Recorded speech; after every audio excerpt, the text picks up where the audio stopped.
Good afternoon, fellow citizens. This is a chat show. Chat Show Uganda is a space for ideas. I welcome you today for yet another interesting topic of discussion. Joined on the panel today, I have very interesting panelists that are known to you all. And to begin with, the newest on our panel is Morrison, Rwakakamba. Morrison is the executive director of Agency for Transformation, and is a political pundit, so he's always around with us.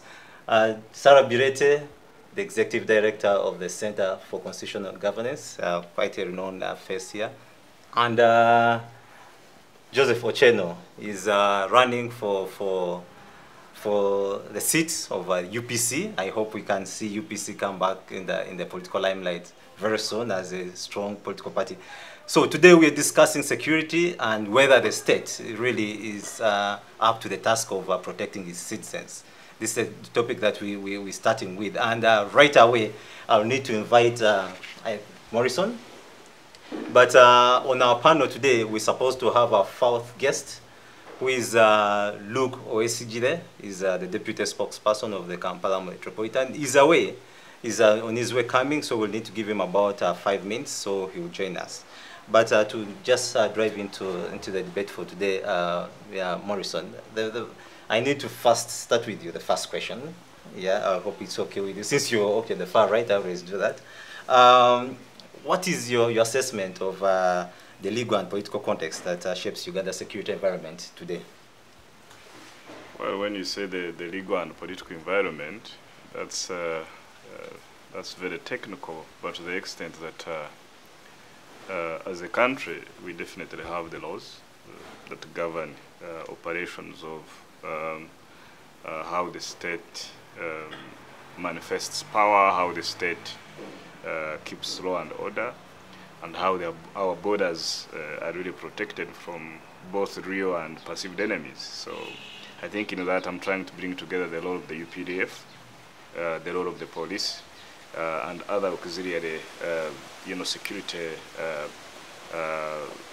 operators in the country. And I think the core mandate of these security agencies, if you will, and the police, is to ensure that we have the constitutional rights of the people in terms of freedoms, but also in terms of going about their businesses. And of course, as you know, one of the key aspects that have shaped our discourse, our experience of the country, has been this struggle to ensure that the property of people is protected, but also people are secure and free within their country. And one of the reasons, of course, why in the 1980 or so, the NRA then, took to the bush to, fight. It was for purposes of making sure that me and you and everybody else should be able to enjoy the full rights of citizenship within a peaceful environment and exercise agency and rights. But having said that, of course, definitely along the way, mistakes,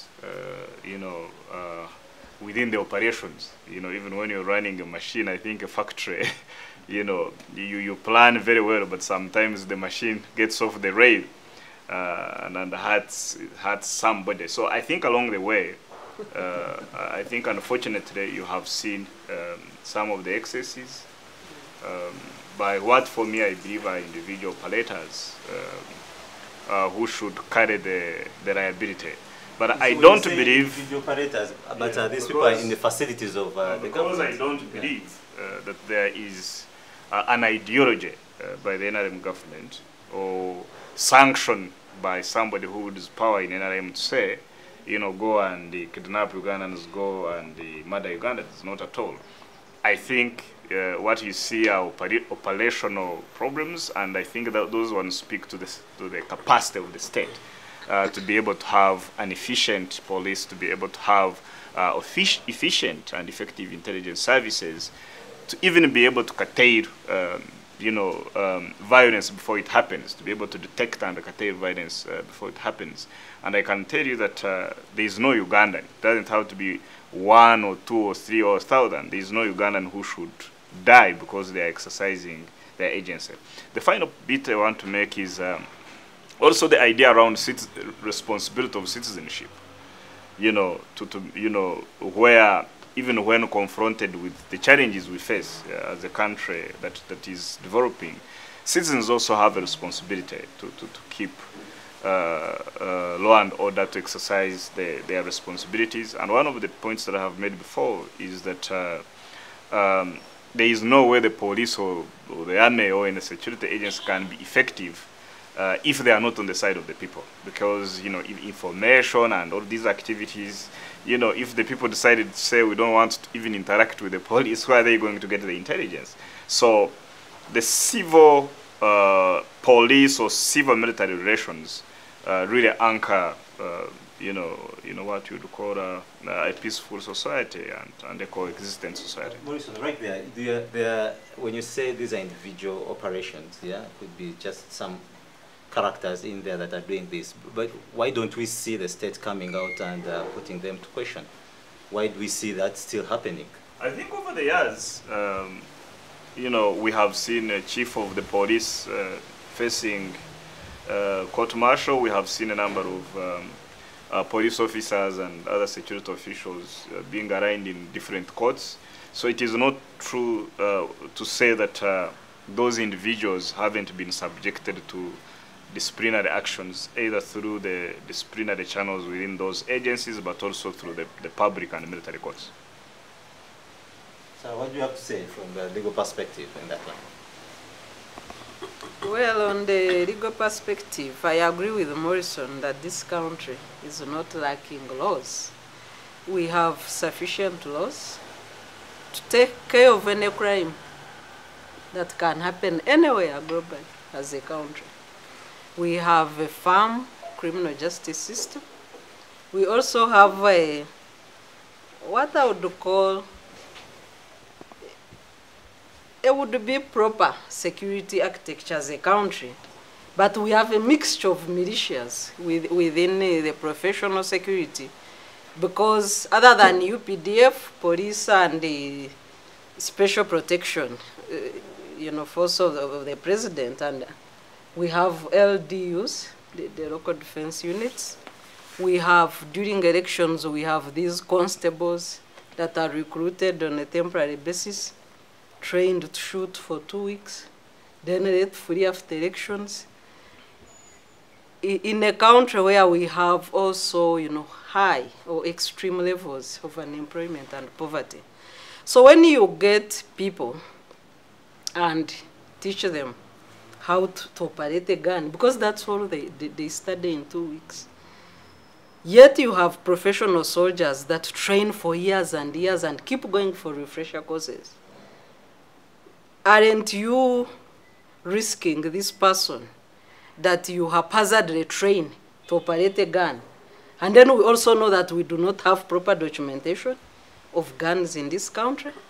You have so many guns in illegal hands. We also have guns that are supposed to be in illegal hands that are used for crimes, including mobile money robberies and arrests. I think there's a report confirming that 80% of mobile money robberies are conducted using guns of soldiers.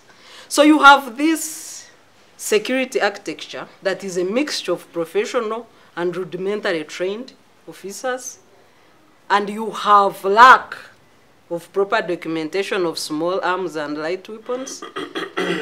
You have no control. Although it's to a small extent, because I don't think that the gun control crisis in this country has reached, for example, the American levels. But we have so many guns undocumented, in illegal hands, the guns that are used in crime. We saw the emergence of Chifes in the recent years, a criminal gang operating together with the professional security officers, Then you have characters like Subi, where the state comes and confirms that they are using Subi, to run safe houses. And then you have the law, for example, Article 23 of the Constitution, which clearly stipulates the manner of arrests in the country. Detain people in gazetted centers, inform their next of kin, access to lawyers and doctors. This is the Constitution, the supreme law of the land.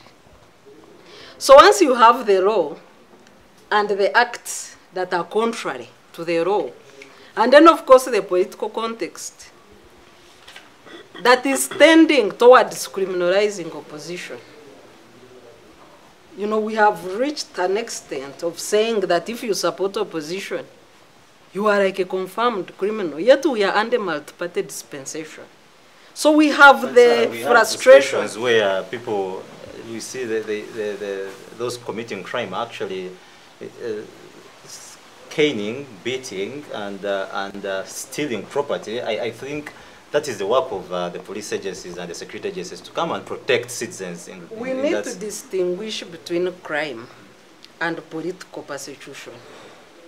If anybody commits a crime, arrest them in accordance with the laws of the land.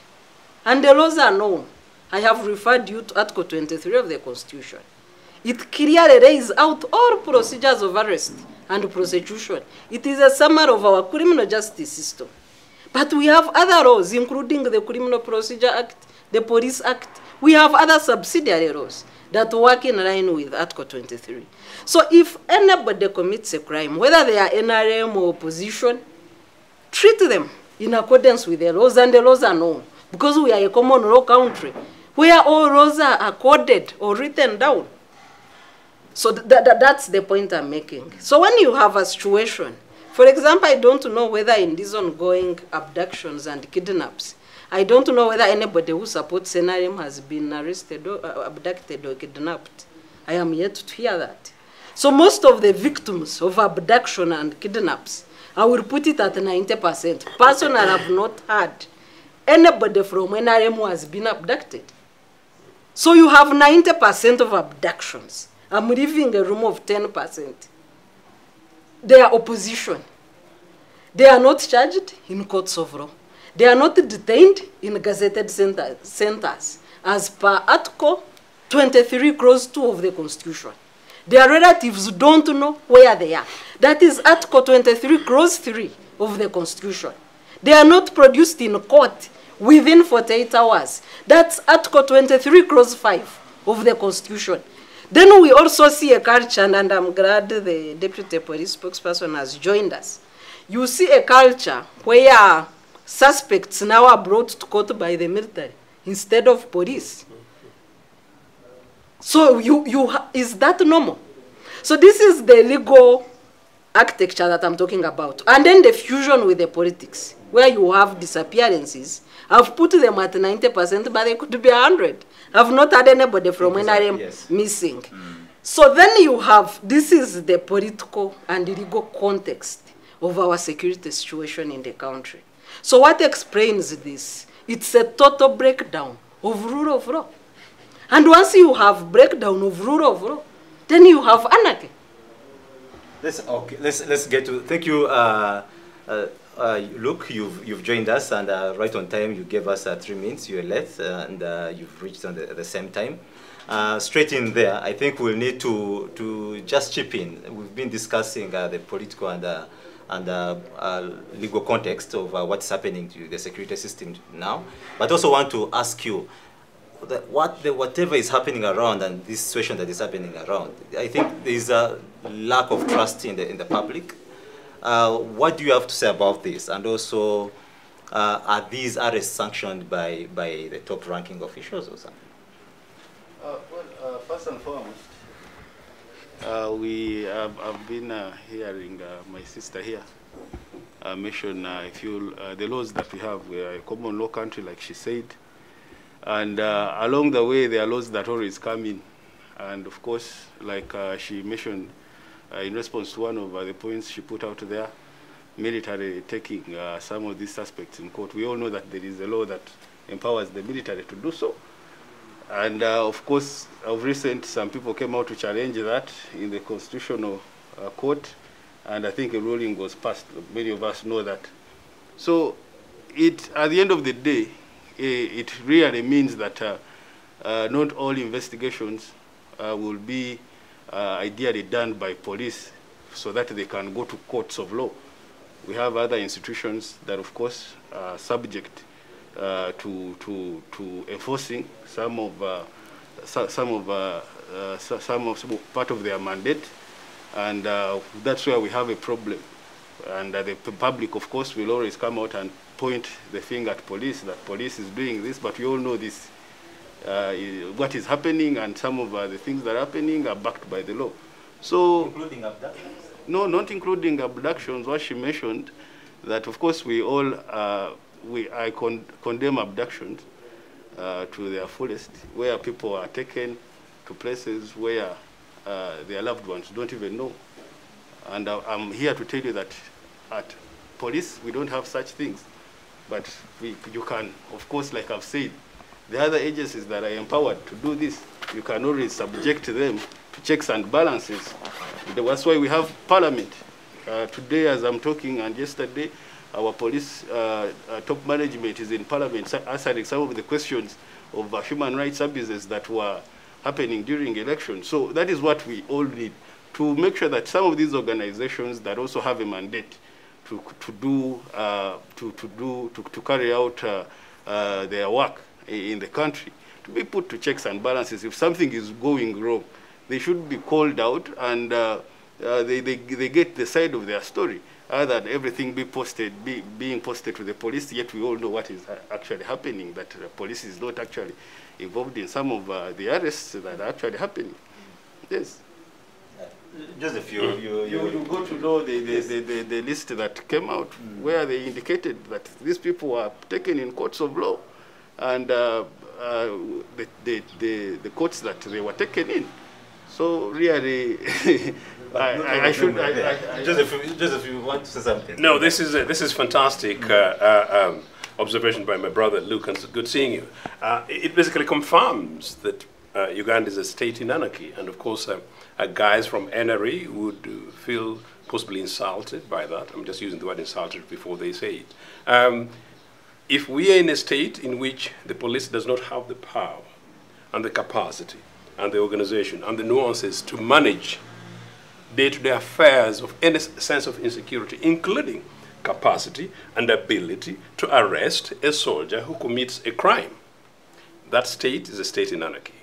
Number two, the most important job, the most basic, if you want to put it, the most basic role of any state, from China to Tibet to Cuba to Siberia to tiny little Rwanda, the most basic responsibility of a state is to protect the lives and properties of their citizens.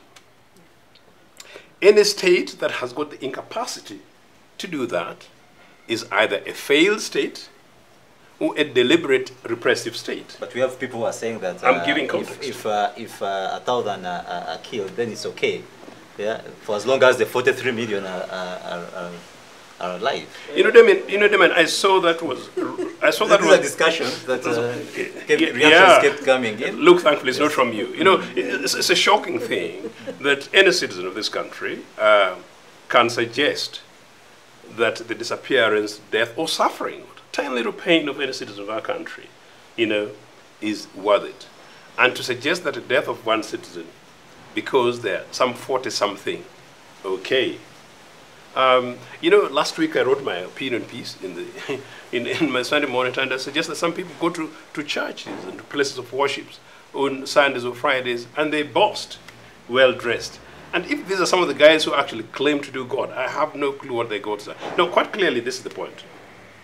I actually genuinely believe that if many of you guys know the Museveni that I knew, you know, who came in, and I think Morrison was suggesting how NRM went to the bush allegedly to protect the lives and properties of the citizens. The fact that we're discussing this thing today, 35 years later, means actually, one, either they told people they were a lie, or they told the citizens of this country a lie, or perhaps they failed because they've lost context. One, of course, they did not. This political, they did not really go there for that. They claimed elections had been rigged.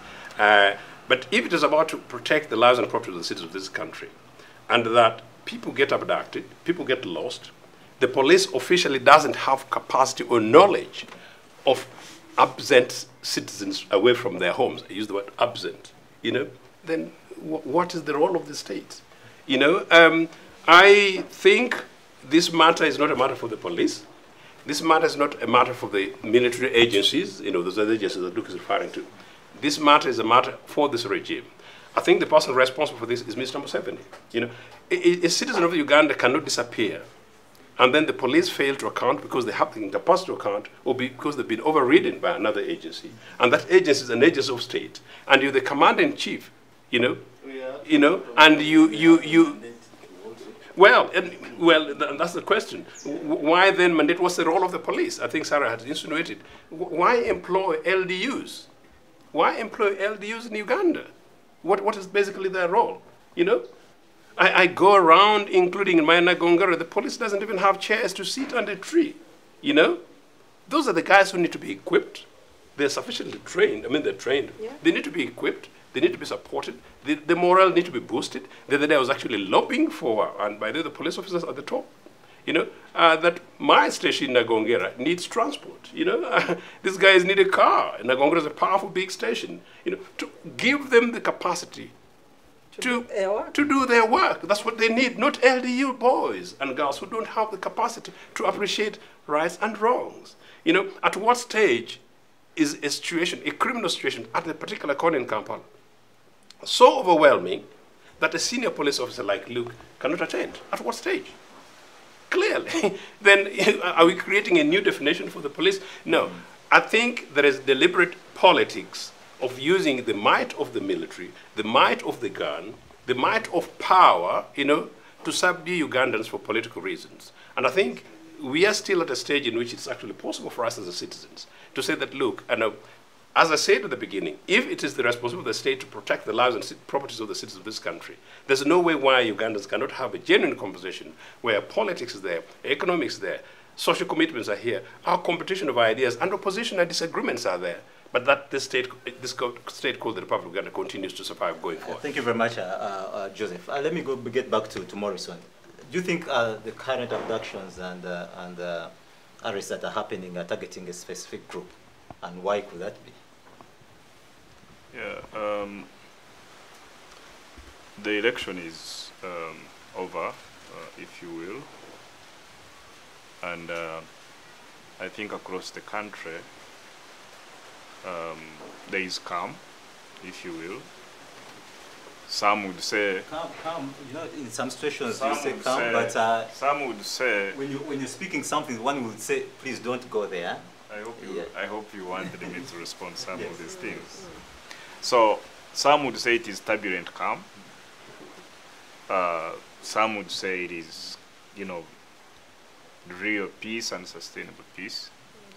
But if you look at the numbers and the voting patterns, every other elections we've had, contestations on whether free and fair or in some areas. So really elections come with a lot of anxiety, they come with a lot of either upheld hopes or diminished hopes. So when you see a lot of deployments, or when you see people getting on the streets, and sometimes when you see, because these are strange circumstances where people are evoked, they are waiting for this change to happen, but they see it slipping through, then these ones see the change they expected, it is happening, so they are celebrating. So how then do you deal with those situations? I think those are the situations that confront sometimes the police and sometimes confront the security agencies. Whenever we have major events, a Pope is visiting and you have so many people, or MTN is doing the runs and you have 10,000, 20,000 people running all over the place, those are events that are not, that are essentially and innately peaceful and that are really not contested. So how then do the security agencies and the police respond to that? I think the question for me that we should be discussing is the state capacity in terms of have we invested enough, for example, to have the ratio of the police to, to communities that is at a certain level. Is the military, for example, invited by the police to work with them to commandeer those situations because they feel, there are certain really inherent gaps? And like my brother Luke says, the law really allows that. But when the military comes in, are they trained in policing? Or they are trained in, for example, war tactics, in terms of how they apprehend the people or how they manage crowds. So for me, those are some of the contestations, some of the discussions that we should be having. But to get really back to my point, I don't believe, and I think President Museveni has written very carefully on that and even stated, the number of people who are in detention and why they are in detention. He has written, if you will, a code on an anti-torture code. I don't know whether you have read it. And from an ideological point of view, he believes that torture is an inefficient way of getting information, because somebody is going to beat you up because you don't want to, your head bludgeoned. You would say, okay, I accept I was involved in this thing. Not necessarily because you are. So it's a very inefficient way of even getting information. And where the world has reached, there should be, special techniques to engage and be able to gather evidence. This is why I believe one of the areas where the states needs a lot of capacity and investment is in intelligence. Because when you have invested so much in intelligence, then the reactive and operational aspects become easy, because first of all, you can counter the challenges before they happen and be able to also deploy, I think, in a way that would make sure that the situation is not escalating. Then finally, I think the power over the security agencies, over the state, is in the hands of the people. From Nagongera to Chisoro to Amdat to Pader to Yumbe, people elect leaders who come to a parliament that has a lot of power. Beyond representation, legislation, oversight, they do budgeting. They have been increasing. When Kihura was IGP, I think the budget of police increased by, a huge percentage. I think less than 100 billion to almost 700 billion.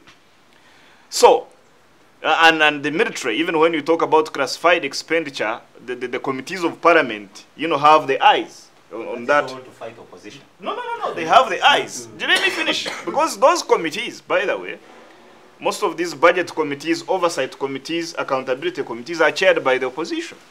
So I'm saying that if, for example, the representatives of the people feel that there is an overreach, by the security, I think there are tools on this chessboard to actually call them to order through the budget.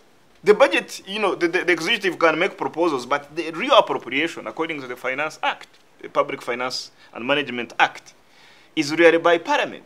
They can question even the deployments. They can question some of these things. So the other bigger question we should be discussing in all this, not really chaos, but in all these, what I think are really mistakes that are happening in management of the state, is the Parliament, our representatives, actually up to the game to be able to hold entities from the executive and other sectors accountable, or they have shirked their role.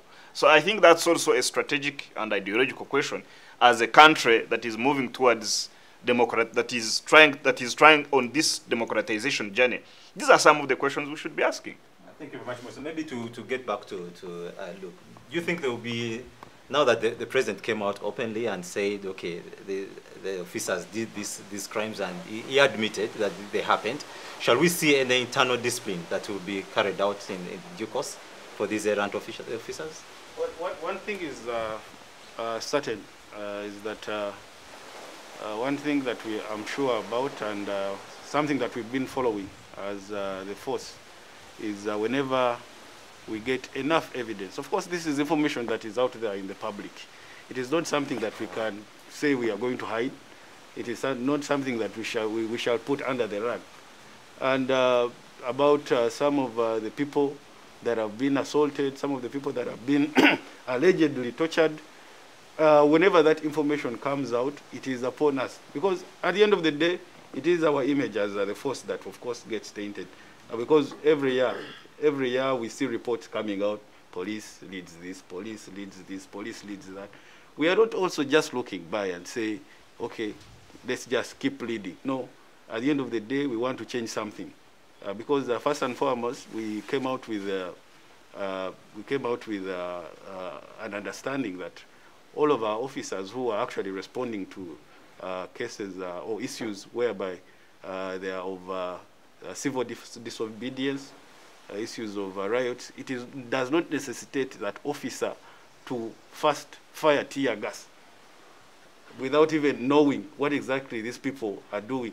We are trying to improve on that bit where the police officer just responds and without us asking any questions, they just fire tear gas, because at the end of the day, it affects even people who are not even aware of what exactly is going on. We know Uganda. You will come out with something. Is it the issue of the individual police officers, or this is something that comes as an order from above to do whatever they do? Well, that issue of order from above, actually, if any officer comes out and says he has order from above, first and foremost, if I'm around, I should arrest him, because each and every one of us takes responsibility of their actions. But what I'm saying is that all our officers need to be equipped with a lot of skills whenever they are handling issues of civil disobedience. A lot of skills. I'm not saying the skills we are giving them, we are giving them a lot of skills, but they are not yet enough to that extent, because we are dealing with the skills are being militarized. Instead of skilling, you're adding more military in police and militarizing the police. The issue of putting military in offices, this is not something that we as police can control. You all know there is an appointing authority who appoints the IGP, who appoints, I think that's what you're meaning, adding military in police. But that is not an issue that can be solved. Like I said, all of these things are backed by the law. You cannot stop the president from appointing the IGP whom he wants. You can still, one day we can wake up and say Bireete is the IGP, because the law does not specify that the IGP should be an officer. The law does not specify that. So I think maybe, like he has said, we do, the public have a lot of work to do also. If you want some things changed, some things you're always criticizing, make sure that you vote people who will help you change them. Because at the end of the day, we have laws that are backing some of these things that are happening that actually the public at the end of the day will, of course, criticize. So what I'm saying is we are trying very much to make sure that our officers are professional enough. I'm not saying that they don't make mistakes. We do. You had a few actually when we had started this lockdown last year, where we had issues with the boys you have been criticizing, the LDUs, where they would, of course, the officers from our sister agency came out and said they had less time to train. And after getting to know the problem, they were taken back. Trust me, since then, we have not had issues with the LDU. So that means that the more training, the more equipping, of course, working with even private partners in this thing. No, not exactly that. Of course, government, in most cases, like he has said, budgets might not be enough. We have other partners we partner with, equip our officers with skills, with the laws that are there, international laws, and make sure that we have officers that can be presented to the public and they will not, at the end of the day, cause a crime. Yeah, my last visit to police headquarters, I gave free advice to the senior colleagues of yours who were there, and I really hope they follow it back. As it happens, I'm a political leader, but yeah, I would have a special session for you guys, and this is free of charge, in fact. There is a lot of deficit within the police forces, and there's a lot of work that could be done. But I want to put it clearly that actually the context of our conversation is really not about policing. The police agency is just one of them. You know, I was sort of lamenting on their behalf in a way, and Luke suggested it. The police does not have to take the blame for their deputy to be a military guy. At the peak of risk of boring you guys, in 1983, the last big event of David Ochieno, the National Youth Conference, at the Kampala International Conference. Owoyesigire told us, young students at the time, that the soldiers are trained to kill. And Owoyesigire was trying to tell the youth of this country that really we should never again trust soldiers with governance issues. This was basically the point he was saying. And he was saying that no soldier, not after Idi Amin, that never again, I recall that I've written this about this again and again, never again should any soldier come to us, the people of Uganda, and claim that their job is there to protect. He said, not even me, David Owoyesigire, pumping himself, said, for us, we're trained to kill, basically. So really, the military is trained to defend our country. These guys should have the specialist skills to defend us from Rwanda. If there's an issue with Rwanda, I always hear about Rwanda these days. You know, Tanzania, Kenya, Burundi, Sudan. And if they dare be, let them go ahead and fight off the Americans, whatever it is these days. They keep on telling civil society organizations in Uganda that a national threat to national security. You know, do that. No. The number one agency responsible for the basic security of our citizens is the police. You know, a future UPC government, this is very blunt, would ensure that the police service of this country do policing, and they're fully equipped to do nothing else but basic policing, just like they did before. You know, Uganda police, look, you know, I'm slightly older than you. The Uganda police was amongst the most professional police forces before these NRA guys came to power. I once bumped on a police officer, ironically around Ginger Road, who actually told me that the detectives, I think the special branch of Uganda, were trained in a manner in which they're possibly better than some of the CA guys that the celebrators will hear about these days. Kind of stuff. So we've ever had a professional police force before. The fact that Ugandan citizens can disappear for 2 weeks, you know, and their families don't know about it, you know, it's not really a matter that we see this agency versus the other. You know, we know these guys are somewhere. An arm of government know, an arm of the state know about where these people are. Possibly even the state or the police know, but they're not capacitated to state it. Those are the things that we need to talk about, and to say that it has to stop. And then a final quick point. There's this conversation about the invasion of Parliament. You know, Morrison, you're talking about Parliament. You know, I think it's about pushing the blame elsewhere, up to the legislators. This Parliament is an NRM legislative assembly. What can they do? You know, Morrison, let me just make this very quick point. When guys in plain clothes go and jump kangaroo style on the National Assembly, that's the desecration of our parliament. Historics never happened again since independence. Those are the issues. How do they deal with it? These are the things we need to address. I suggest this thing goes back to Mr. Museveni. You know, Mr. Museveni made an interview at the early time of his reign, you know, the glory. He told either BBC or Channel 4, I can't remember, that previous regimes failed to protect the lives and citizens of Uganda, meaning he knows that if a Ugandan disappears, a Ugandan is beaten, Uganda is whipped in Kamocha innocently, Mr. Museveni takes responsibility because it's his job to ensure that does not happen through either his Inspector General of Police or any other relevant police agency. But real ideally should be the police. That should be the job of the police, because the police officer should actually have the capacity. I've gone around the world, you guys. The police should have the responsibility to go and arrest the army commander if he breaches the law. You know, Joseph is... Just one second. I am one female here, and the moderator is being biased. No, not really, Sarah. Let us first listen to Yeah, because you see, after you come. there is this, romanticized side of politics of our history. Because when you hear, Joseph was a very serious, UPC youth winger.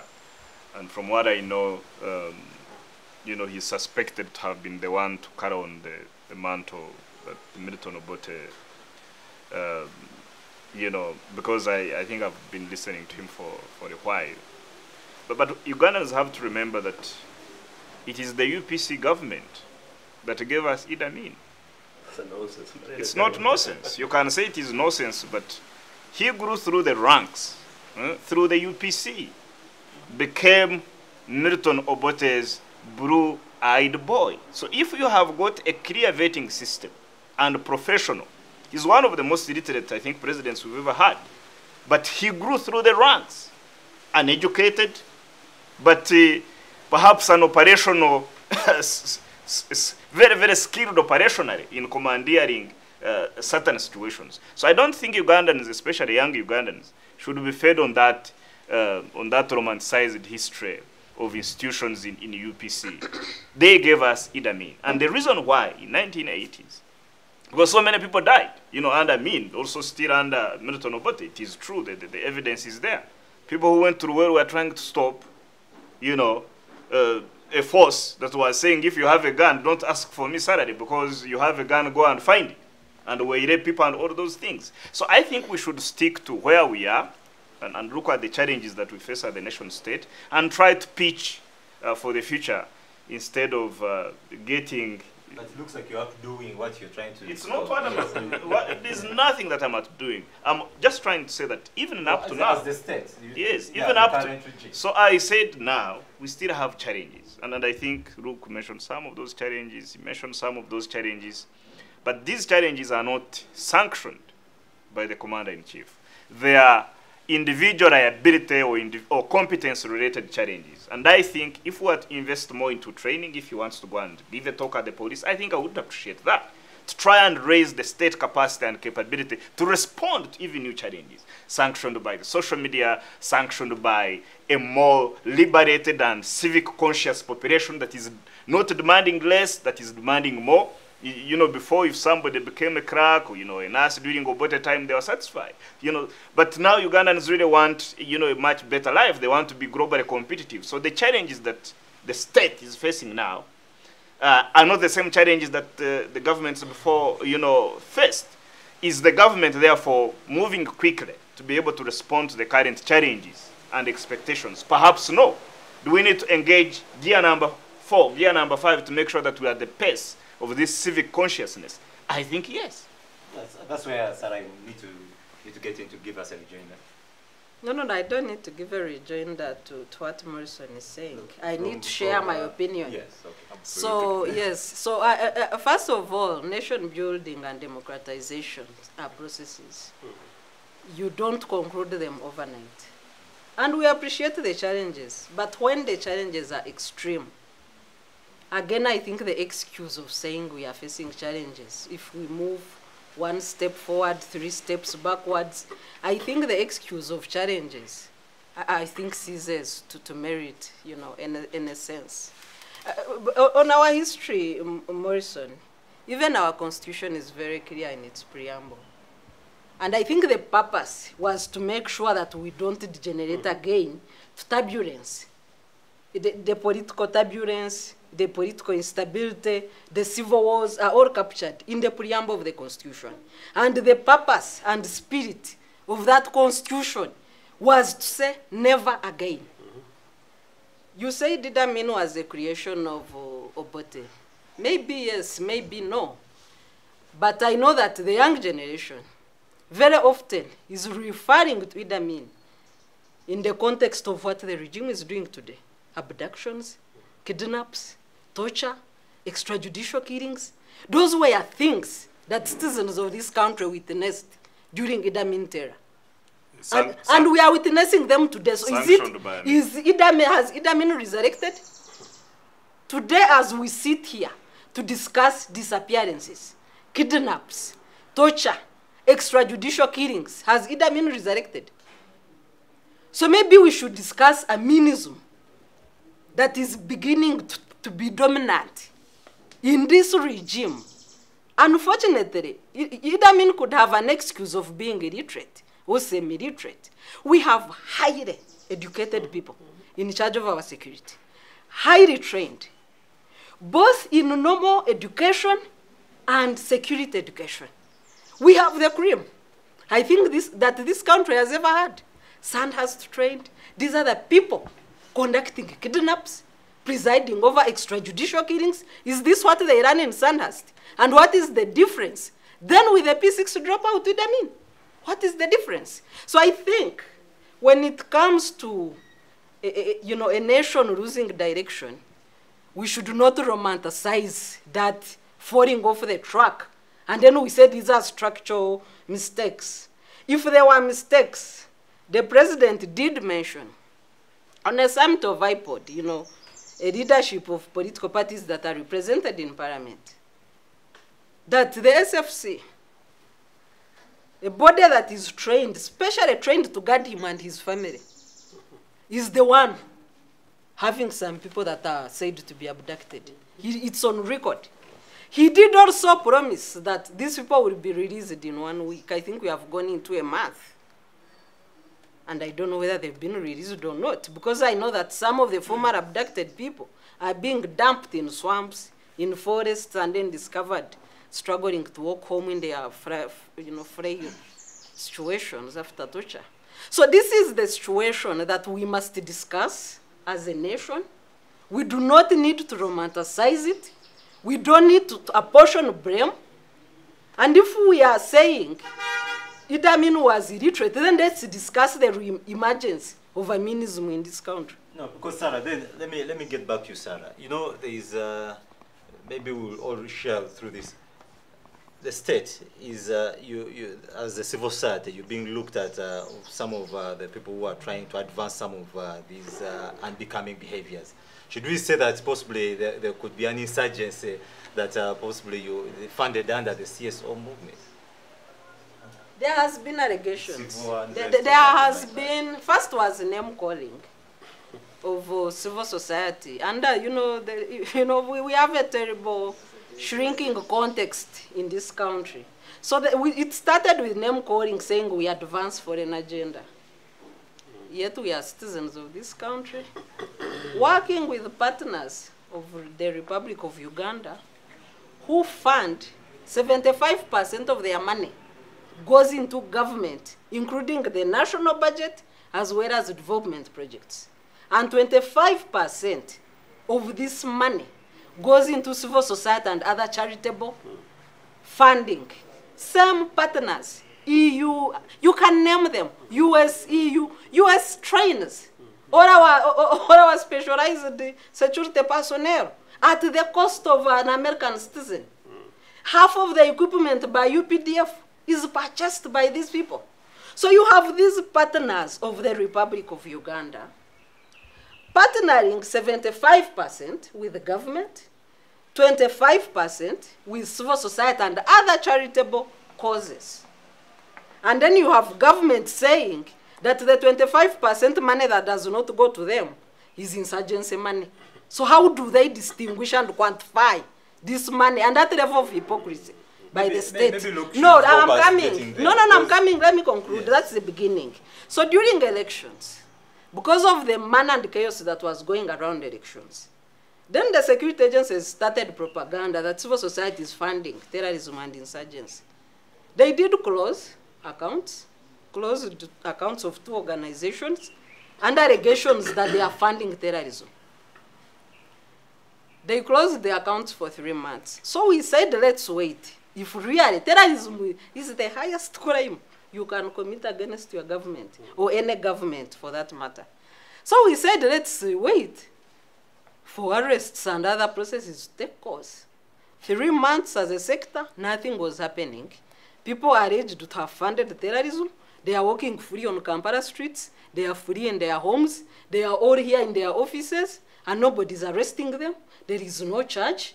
So the lawyers of these organizations went to DPP and said, look, what is happening? You said we are funding terrorism?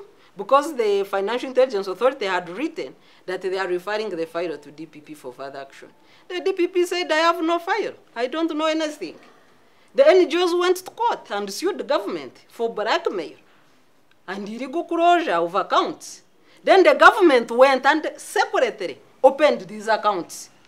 So I think you would be mad to believe such allegations. Maybe Luke has something to tell us about that. You know, you're the people who always come and... Well, practically, yes. I don't have anything much to say about that. The closing of the accounts, the terrorism allegation. There are a lot of allegations, even on our side.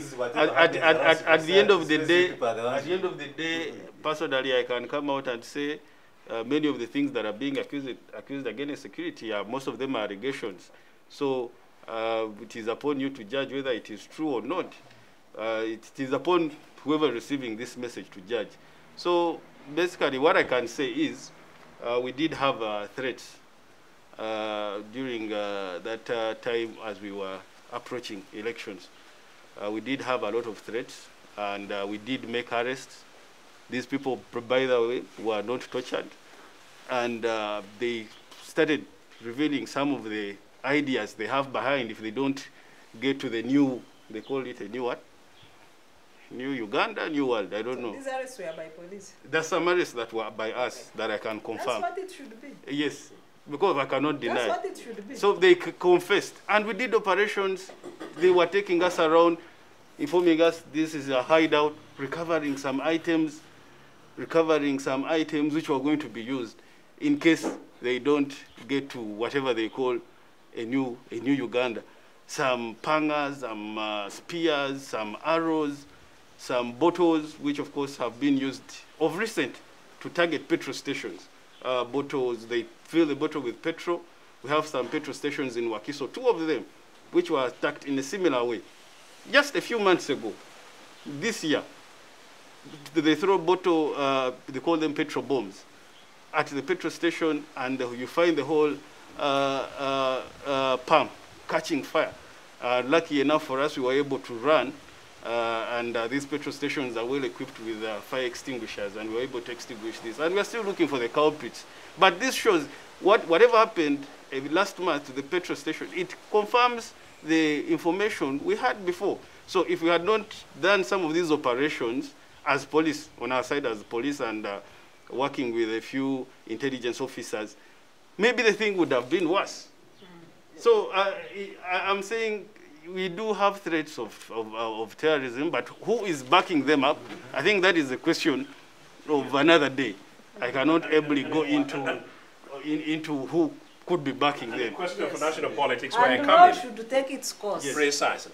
That's a question for national politics. And indeed, it's fair enough. There's some observations which possibly Luke, as a police officer, we understand you will not necessarily be comfortable going to, quite understandably. So that's absolutely fantastic. Yes. And number 2, it actually shows that if the police is equipped, the police is mandated, the police is enabled as the agents of state responsible for what Luke is talking about. They do their job. And Luke, as a deputy spokesperson, again, I can have a conversation with you over this, that after that, you clearly tell the nation you've just told us. Yeah. This is what happened, this is what we found, this is where we are, the rest is for the DPP, the rest is possible for other agencies, the rest for the politicians. I cannot comment. That is how nations operate. Yeah. Which now brings me back to the point about the right to reply to Morris.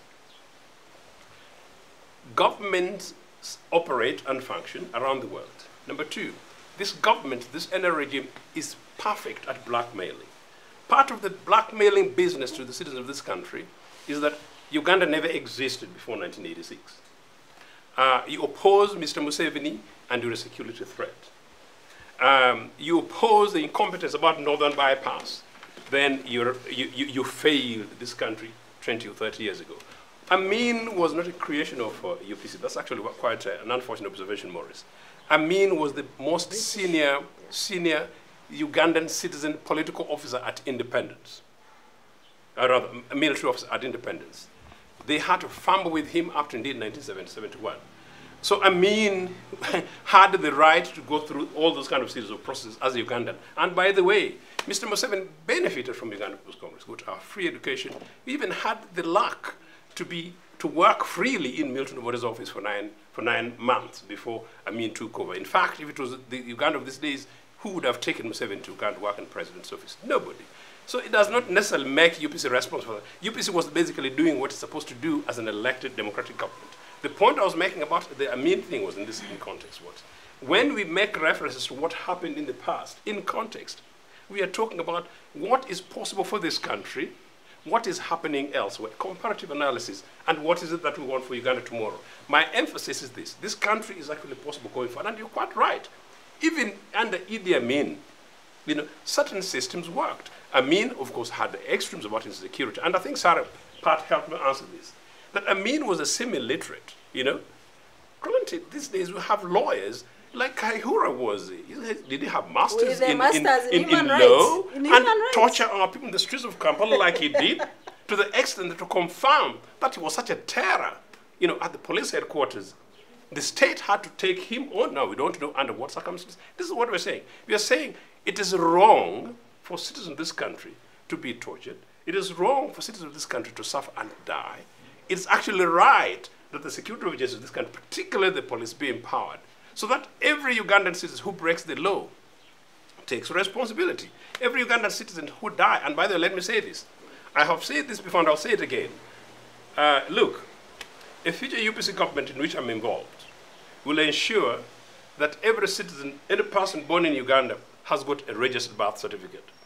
And it will be unlawful for us not to have it. Number two, every citizen of Uganda who dies, death must be certified. That is the future we want for this country. I've seen it going around the world and I know what it means. It means including a dubious nurse who breaks the leg of a child in a hospital or a health facility knows that that death must be certified. And where it's suspicious, we call the police in.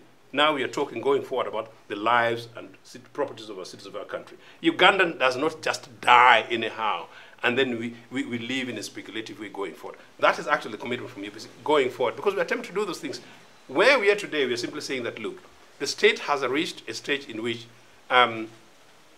Ugandans get blackmailed, including into speaking about a basic right, a basic facility, because you will be an opponent and you don't know what's going to happen to you. Okay, it shouldn't really be that. Let me bring in Morrison before we can actually break off.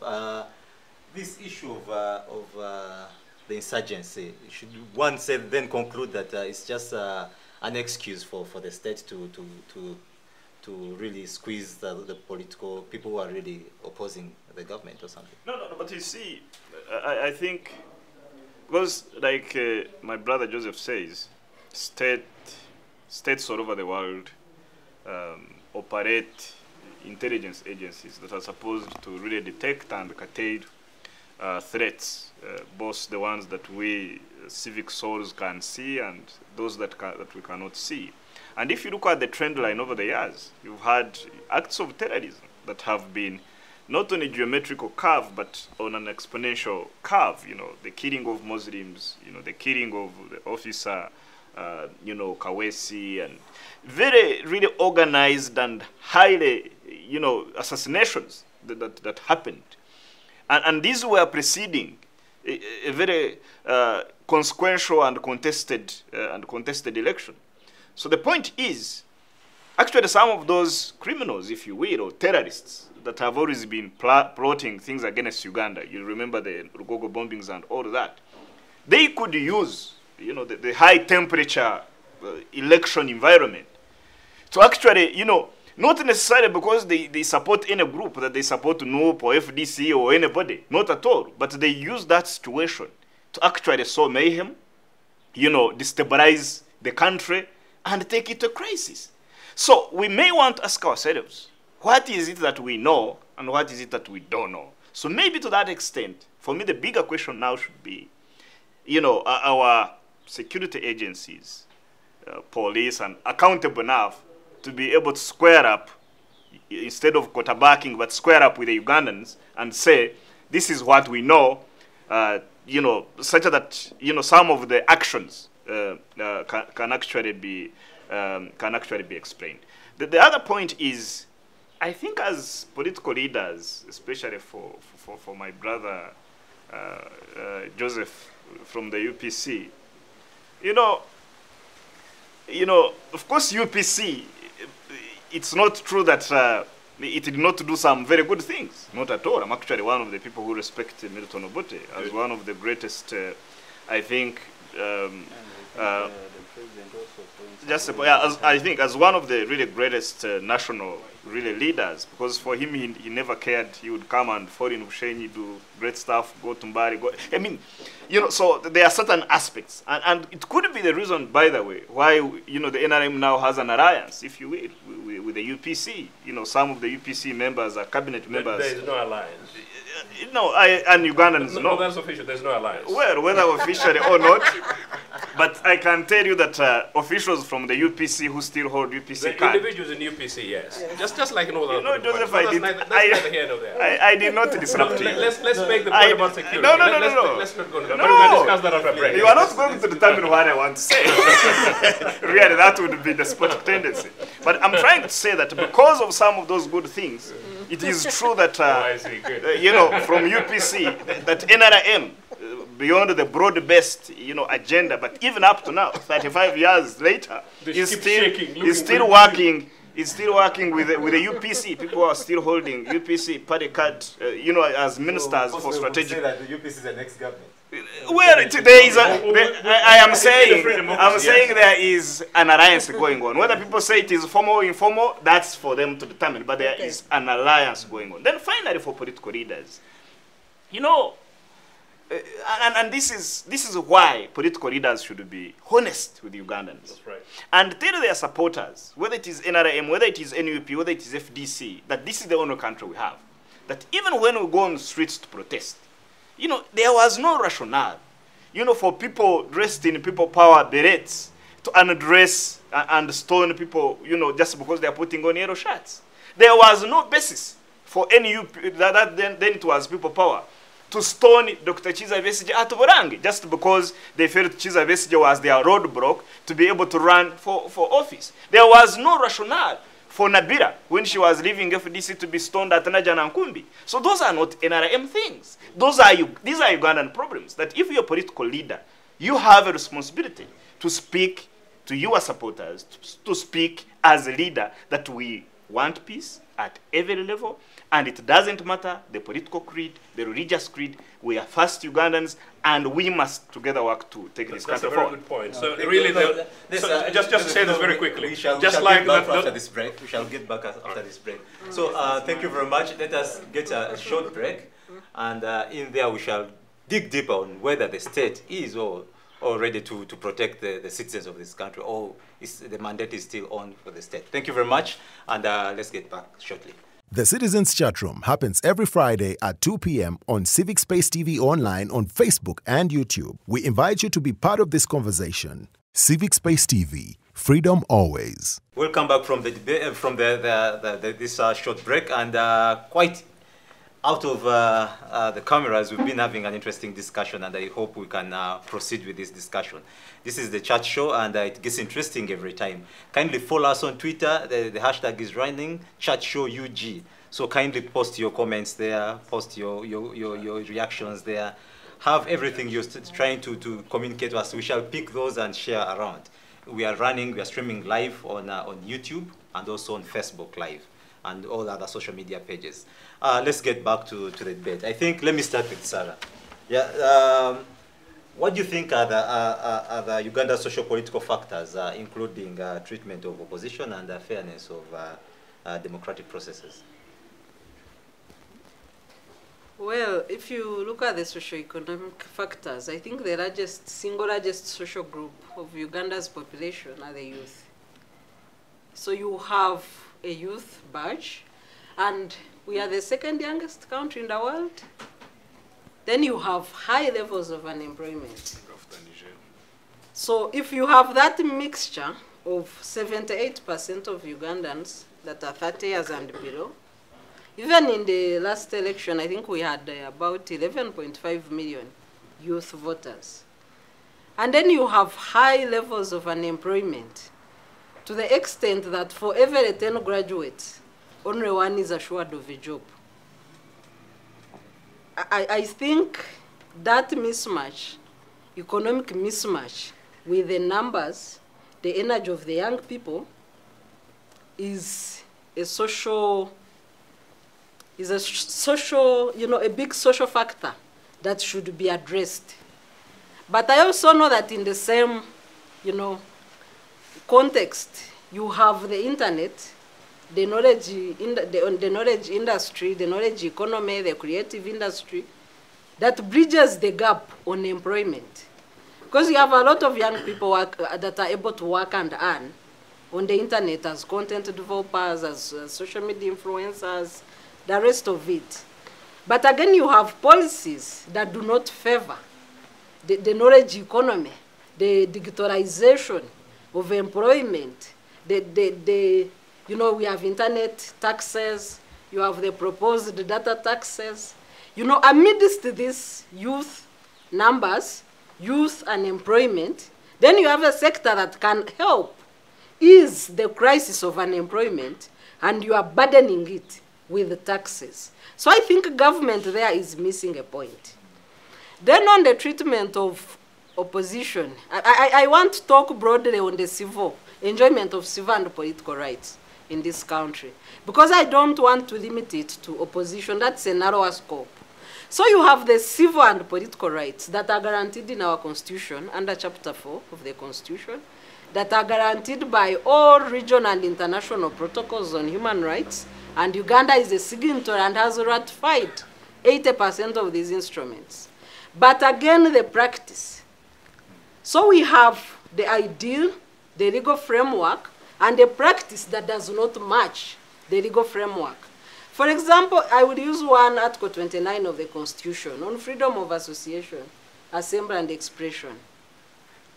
You have a very beautiful provision in the Constitution, including rights to associate, rights to petition, rights to demonstrate, and it's good we are here with the police chief, especially on the right to petition and demonstrate. That is never enjoyed in this country. So then you make laws like Public Order Management Act, Interception of Communication Act, Data Protection and Privacy Acts. Ideally, these laws by name would be very beautiful, because you must regulate, freedoms should be regulated. But again, you put clauses that contradict the Constitution. And I think on 2 occasions, the Constitutional Court has outlawed some of these provisions as being outside the Constitution and unconstitutional, including the Section 8 of Public Order Management Act on public gatherings and associations and the powers of police. Unfortunately, at the time we got this beautiful ruling, then COVID pandemic struck. And then the police and other agencies replicated POMA in a way through the implementation of COVID SOPs, where there were excesses that abused human rights, including loss of lives. That was very unfortunate and unwarranted. Because you cannot say you are preventing people from falling sick by killing them. I think that cannot make sense. Because you can fall sick and recover, and I think we have 80% recoveries from COVID. But where the police and LODUs and the rest of the security agencies have shot and killed people over pandemic, I think it's very unfortunate. So this is the political context that we are in, of the ideal laws, a few provisions that contradict the Constitution, but the Constitution being supreme, even where the subsidiary law contradicts the Constitution. Article 3 of the Constitution is very clear, whether that provision has been nullified or not. Once it comes to your attention that it's in contrary to the Constitution, Article 3 says it's null and void to the extent of inconsistency with the Constitution. So people should look at the Constitution. Something is outside the Constitution, even if courts have not yet pronounced itself.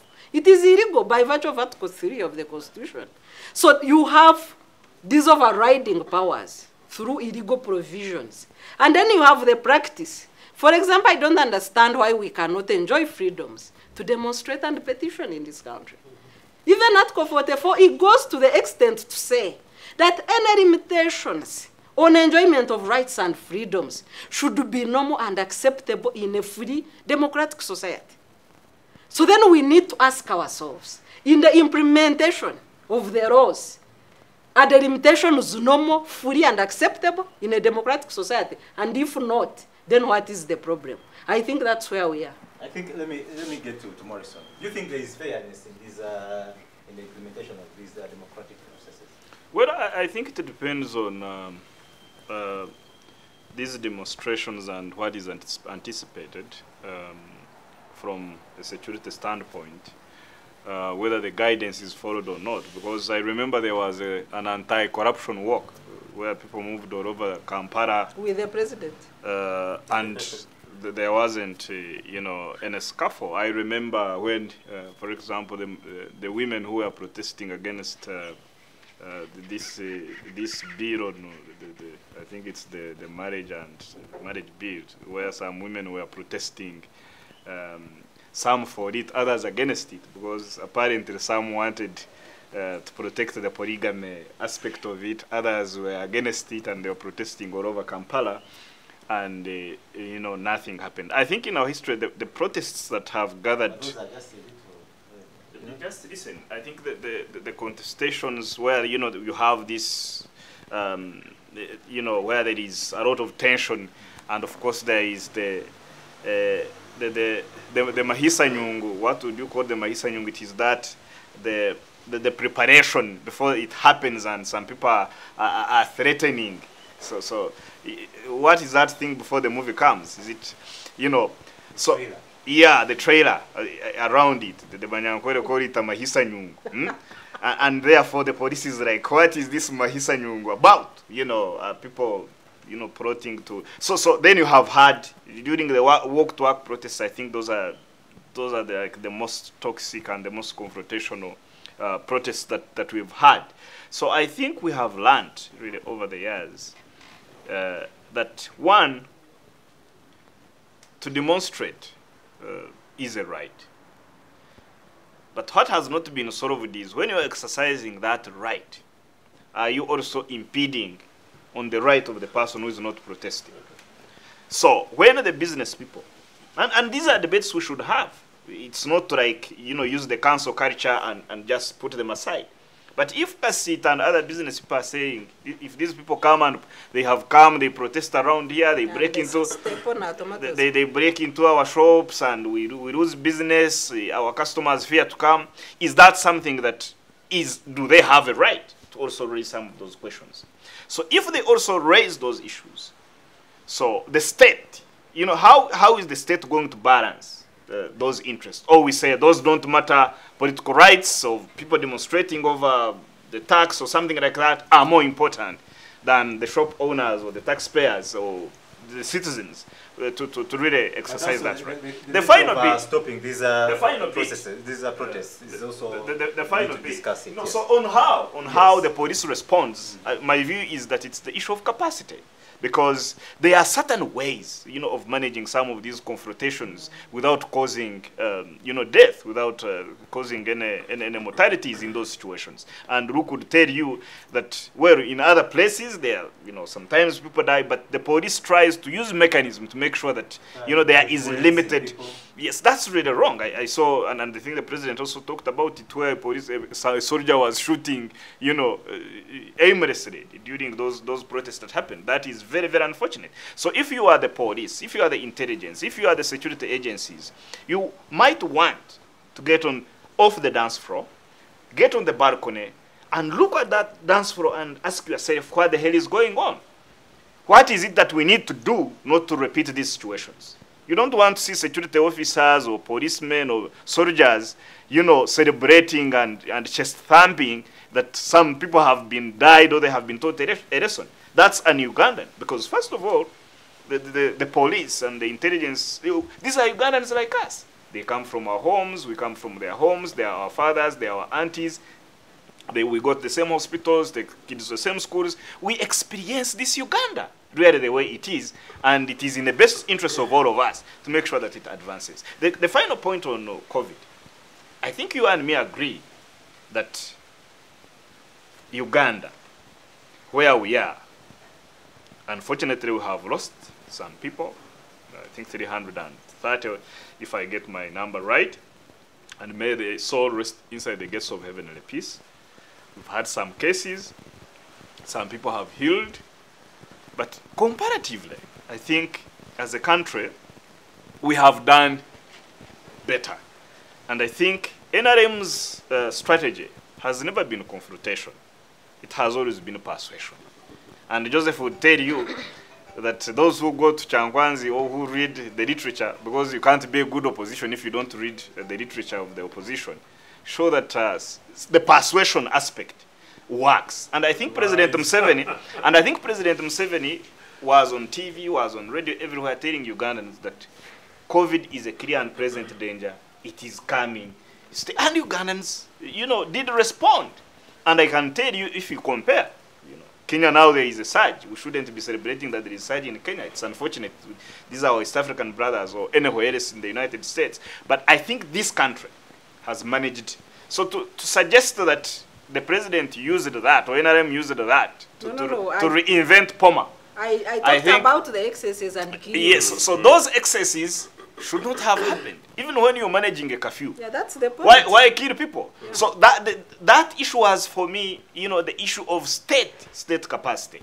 And I think Rook said when now these LDUs, were taken and trained again, those instances haven't happened. So is NRM listening to criticism and responding to that, criticism with answers, appreciating criticism? I think there has been progress on that front. I was to have called a press conference sometimes last year, and speaking to my media lead, they suggested that I needed police permission. Turns out that I wrote, and I did not necessarily need police. I went to police headquarters. Turns out I did not need it because of part of what Sarah was talking about. But really, I want to make it short. A conversation ensued. Turns out that the police themselves knew they did not necessarily, we did not need, quote, police authorities nowhere in the law. But the point I made earlier was this, that if the police, I think part Morrison was referring to, partly in response to what Sarah was saying, if we have a competent police force with intelligence-led police operation, Ochieno is somewhere in Wabigalo, and I'm calling for a meeting of 3, 4, 5, 6 people. Surely, and I say that it's a wedding meeting, and it may be political because I'm Ochieno, I'm a politician. Clearly, the police should know that Ochieno of Nagongera does not know how to use knives. And quite clearly, in my corner in Wabigalo, there is, through intelligence, number one. Number two, a well-organized security force within the context of today's conversation, beyond the police, is that really, if I turned up with 10 people in Wabigalo, and then they somehow turn 50, without the knowledge of the police, the authorities, it means either our intelligence is weak, or there's something wrong. But in the event that intelligence is actually weak, the police should have the capacity, to deal with unexpected crisis. We even have guys who are trained to manage crowds. So surely, why should Sarah and Ochieno's intention to organize and have a meeting of 10 people, be stopped because we don't know what it might turn up to, when we have all these trucks and trailers I see at police headquarters? Clearly, does the police have the incapacity to organize and check 100 people going out of control? Of course not. So this thing is much more political.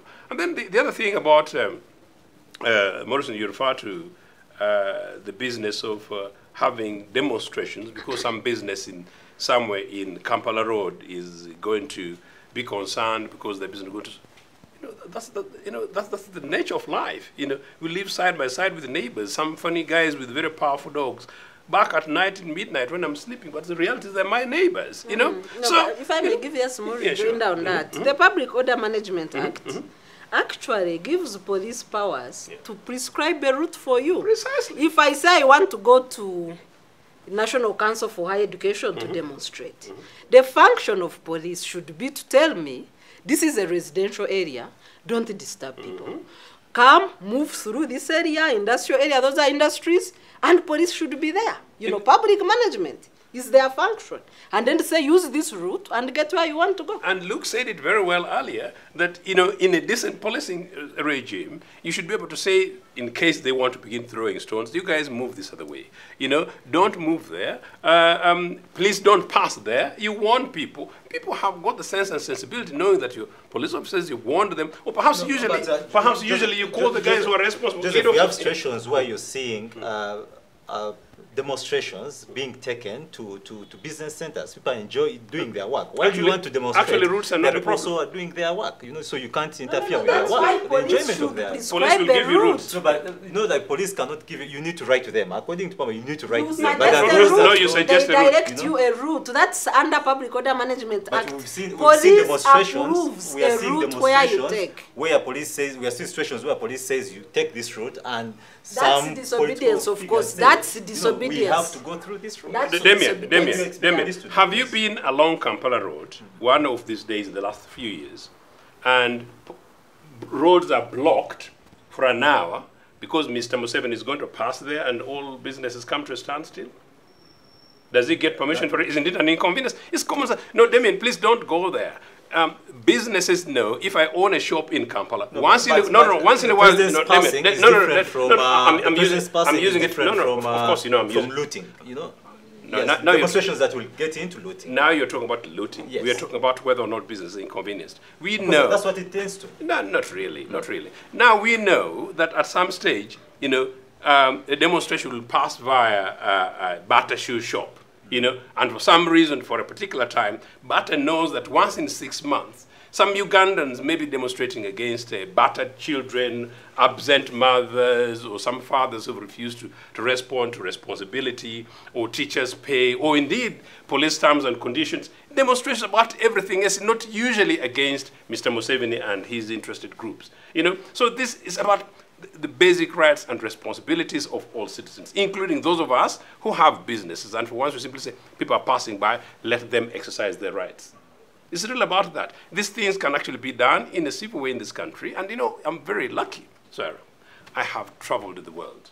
I have seen it in big countries, in small countries, in democratic countries, in not so democratic countries. My country, the Republic of Uganda, it has happened in this country. We've had these things.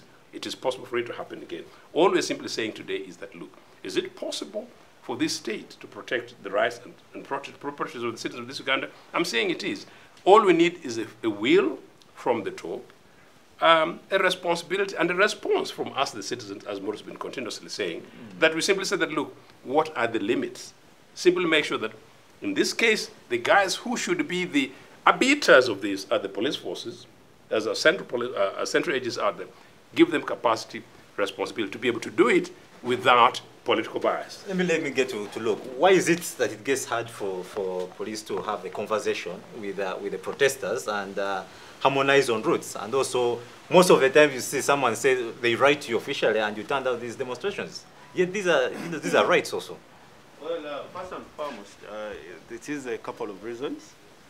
We are living in a world where you will find, of course, part of what is warranted of you in the public order management is also to inform the owners or the people who are mandated about the venue where you're going to hold this demonstration.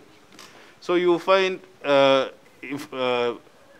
places whereby, of course, the people of Bireete will always say that we are influencing that. Where an organization will tell you that, no, we have not accepted these people to hold their meeting here, or they've not accepted their money, to pay their money, and it will come back to us. Then you'll find a situation where you direct these people that please look for another venue, because the owner of the venue is not interested in this matter. So it becomes a ping-pong issue. You direct it back to them, they direct it back to you. Then you find those that have been accepted, but they want it to be on their own terms. There are politicians like that. I'll give you an example. Maybe you'll be watching this Alan Sewanyana. He's one of the most chaotic politicians we have. You tell him, please don't hold a rally. We know you are supposed to hold a rally, but please, it is unconstitutional for you to hold it in the market. Who say, where am I going to get the people? I will have to hold it in the market. So you see... Does it really warrant then police to bring out military might where people don't have really anything? Well, at the end of the day, when you talk to these people and you inform them that this is what is supposed to be done and they don't follow that, it warrants us to use, they call it proportional, the force that is proportionate. Yes. Force, but that's the point for Demiano. Is it proportionate to take a big bank? Of course, it is very unfortunate.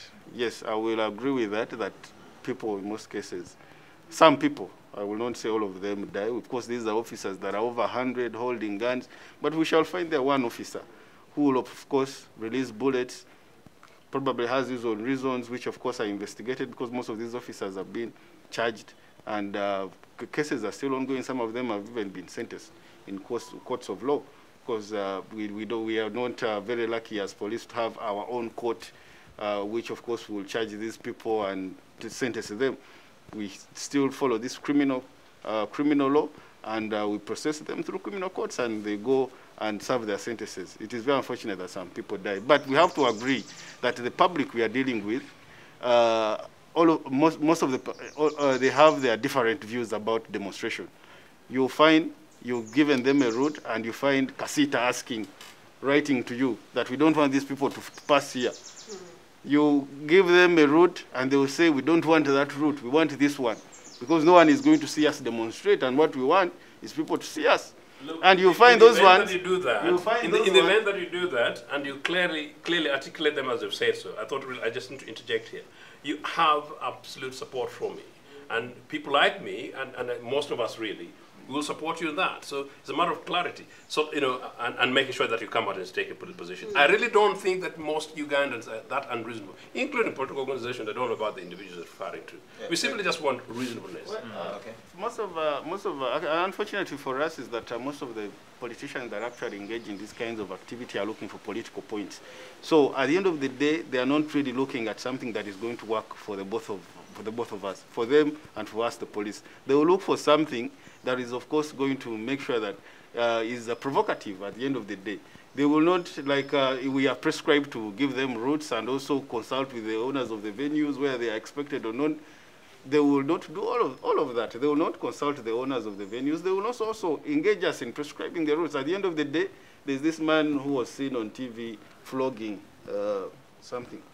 He dressed something and an effigy and started flogging it. Trust me, we had one person like this. We had traffic jam was there on that road for like 30 minutes because of one person. At the end of the day, if this person is taken in courts of law, they will say his rights are being abused. So we have those issues where, of course, I will admit, we have, of course, found challenges also, where someone, of course, will write to you, but his activity will coincide with another activity, and you cannot hold both of them at a go. And of course, whenever we ask for another day, they will say we are being political in the matter. At the end of the day, I think it's everyone's right to demonstrate, and if you feel the police or security agencies are infringing on your rights, you have where to run to and contest that. Because also the law has that provision. Yes, also. Yes, there's a redress in courts of law, but I want to know what could have happened, because police blocked the consultations of all presidential candidates ahead of elections. And I remember a letter that went viral by the Director of Operations that has since retired, where he was asking people power to get the sniffer dogs. Do you have this, unrealistic conditions for them to hold the consultation? But what challenges do you meet as police? It is very unfortunate. Yes, I will agree with that people in most cases, some people, I will not say all of them die. Of course, these are officers that are over 100 holding guns, but we shall find there one officer who will, of course, release bullets, probably has his own reasons, which, of course, are investigated because most of these officers have been charged, and cases are still ongoing. Some of them have even been sentenced in courts of law, because we are not very lucky as police to have our own court, which, of course, will charge these people and to sentence them. We still follow this criminal law, and we process them through criminal courts, and they go and serve their sentences. It is very unfortunate that some people die. But we have to agree that the public we are dealing with, most of the, they have their different views about demonstration. You'll find you've given them a route, and you find Kasita writing to you that we don't want these people to pass here. You give them a route, and they will say, we don't want that route, we want this one. Because no one is going to see us demonstrate, and what we want is people to see us. Look, and you find those ones. In the event that you do that, and you clearly articulate them as you've said so, I just need to interject here. You have absolute support from me. And people like me, and most of us really, will support you in that. So it's a matter of clarity. So, and making sure that you come out and take a political position. I really don't think that most Ugandans are that unreasonable, including political organizations that don't know about the individuals they're referring to. We simply just want reasonableness. Well, okay. Unfortunately for us is that most of the politicians that actually engage in these kinds of activity are looking for political points. So at the end of the day, they are not really looking at something that is going to work for the both for the both of us, for them and for us, the police. They will look for something that is, of course, going to make sure that is provocative at the end of the day. They will not, like we are prescribed to give them routes and also consult with the owners of the venues where they are expected or not. They will not do all of that. They will not consult the owners of the venues. They will not also engage us in prescribing the routes. At the end of the day, there's this man who was seen on TV flogging something. He dressed something and an effigy and started flogging it. Trust me, we had one person like this. We had traffic jam was there on that road for like 30 minutes because of one person. At the end of the day, if this person is taken in courts of law, they will say his rights are being abused. So we have those issues where, of course, I will admit, we have, of course, found challenges also, where someone, of course, will write to you, but his activity will coincide with another activity, and you cannot hold both of them at a go. And, of course, whenever we ask for another day, they will say we are being political in the matter. At the end of the day, I think it's everyone's right to demonstrate, and if you feel the police or security agencies are infringing on your rights, you have where to run to and contest that. Because also the law has that provision. Yes, also. yes, there's a redress in courts of law, but I want to know what could have happened, because police blocked the consultations of all presidential candidates ahead of elections. And I remember a letter that went viral by the Director of Operations that has since retired, where he was asking people power to get the sniffer dogs. Do you have this, unrealistic conditions for them to hold the consultation.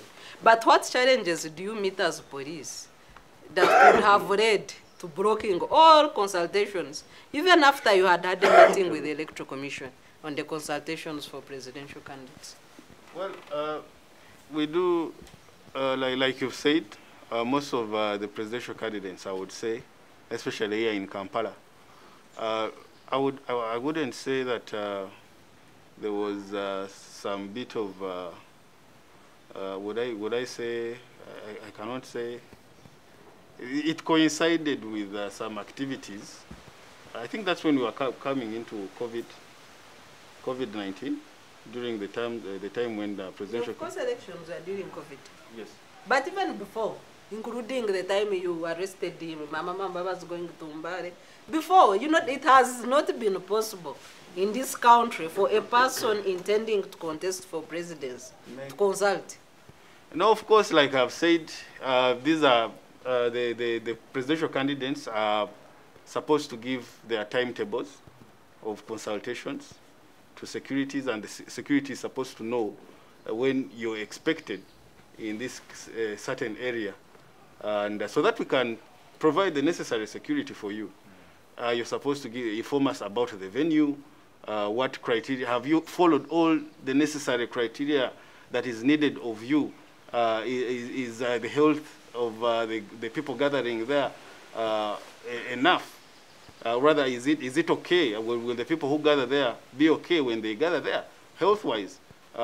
Because, of course, now this new thing of ambulances, there was that also. There was also an issue to do with the venues. We had a lot of complaints from the presidential candidates who are telling us that most of their money had been refunded. So it means now you don't have a place where you're going to consult from. And where they have been accepted to go and consult, you find they are going to go blocking roads. You saw that issue we had in Kasangati, where former presidential candidate was supposed to go and consult. The venue was there, the security was there, we had accepted everything, the tents were there, erect, but along the way, they caused commotion. Taxis were being broken into, stones were put in the road because we had told him to pass through, showed him the direction to pass, and he didn't want that.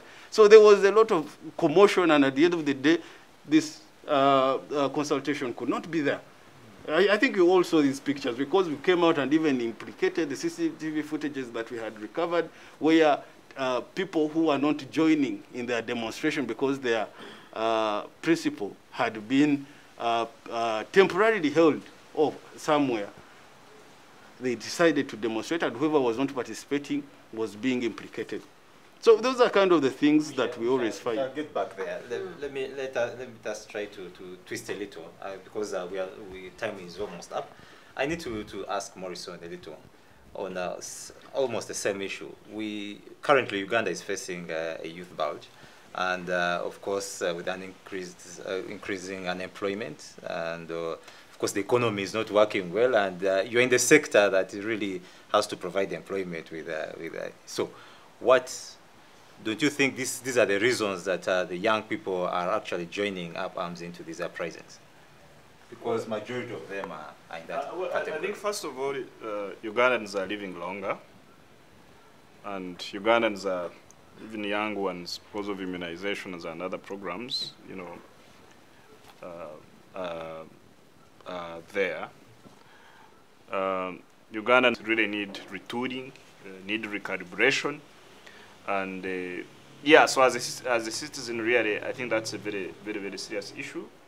That if you want to create a greater society, if you want to create a transformative society, you really need to invest in quality and scientific education. In terms of the jobs, yeah, I mean, across the world, really, I mean, every country is faced with that problem. But for me, the issue is how are we responding to it? And I think if you look at the NDP, is very clear about the agenda is jobs, the agenda is wealth creation, the agenda is, you know, skilling. When you hear Mioga, the idea is pushing down interest rates. Because the issue for me for jobs is not in government. Jobs should be a buoyant, you know, private sector, you know, with a good doing business environment to ensure that people can access cheap money, to ensure that there is an opportunity to start business that can scale beyond Uganda, but you know, you trade and do investments that attract customers all over the world. That is how we have to be, if you will, positioning the country. The government is also investing across the country into free trade zones and industrial parks, supporting local investors and foreign investors bringing in here resources. Some of the provided incentives for foreign investors is that for you to, for example, get a 10-year corporate tax exemption, you have to be using 70% raw materials from Uganda. 70% of your payroll has to be to citizens of Uganda, and 70% of your employees, you know, has to be Ugandans. So this attracting also foreign investment is about making sure that we empower. So if you will, if you've been to Mbale, if you've been to Soroti, if you've been to Namanve, if you've been to Mbarara, a new, you know, SME industrial park, you really see a lot of emerging factories, and this has been deliberate due to a clear incentive structure, but also a stable, with challenges, but a stable, if you will, investment climate. So whereas there are all these challenges that are facing all nation states, I think for Uganda to be able to succeed, it has to invest really in those areas. Productive sectors of the economy, for example, agriculture, where you still have over 70% whose livelihood, not necessarily active in agriculture, but whose livelihood depend on agriculture sector. What you want to do is actually push resources to ensure that the entire agriculture value chain is oiled, to ensure that people can be able to get jobs. You talk about these quite a lot of works that the government is doing, but we are not seeing them really reflected on the young people, and we're still seeing this unemployment increasing. These figures are not changing. No. Remember, because you have to look at the numbers. Because there is what you call conjecture and perception, but then what are the numbers showing? The numbers show that, you know, 10 or so years ago, almost 50% of Ugandans were living, you know, below, you know, the poverty line, absolute poverty line, which is below $1,000, you know, $1 a day. But those numbers show comparatively with other East African countries that Uganda is a country that managed to push that poverty below 20%. It moved to 19, then because of you know, other aspects that happened and shocks, then it moved up a bit to 21. But you can see a country that has, because of growing at a rate of 6 to 7%, few countries in the world achieve that. So what is happening is that comparatively, you see progress. But is that progress enough to make sure that it contains the problem of youth unemployment? I still believe we need to engage from gear number 4 to gear number 5 and accelerate growth. And for us to be able to achieve that, we have to grow at a rate of 10%. That's how we move to a middle-income country to, you know, first world country. We are now still oscillating between 6 and 7%, but which is still one of the highest in the world. If you want to. Yes, it's because about these numbers and figures. You know, I would disagree. Generally, there's no dispute that there has been growth in this country, and that's why I'm very, very hopeful about this country. Ugandans are very industrious citizens. We are very industrious people. We are very resilient. We managed to live beyond Amin. We've struggled with Museveni for 35 years, and we're going to live beyond Museveni very successfully. All we really need is organized leadership. I think one of the biggest challenges actually to the question of your figures is really about corruption in this country. It's actually true that amidst all the mess in NRA, had the level of corruption been reduced to merely even 50% what it is, the country would be fairly far away from where we are. In terms of the context of youth unemployment, and you're right, Morris, governments don't necessarily employ, but governments create enabling environments for these things to happen, number one. Number two, government creates conditions and regulatory framework for these things to happen. And that's why one of the areas where I would go straight away, and thankfully a future UPC government would make sure that you don't set up an industry in Uganda and suggest that, you give a 70% figure for employment of Uganda. That's a very big number. Actually, there's really no reason why I don't make it 99%. And simply say that only 1% of people would be non-Ugandans. And those would be people having specialist skills. And 1% is not bad for a big industry if you're a big employer who's employed possibly thousands of people here. So I think that's an area to look at. But beyond that, general, I think we need to do a lot more investment in agricultural sector in this country.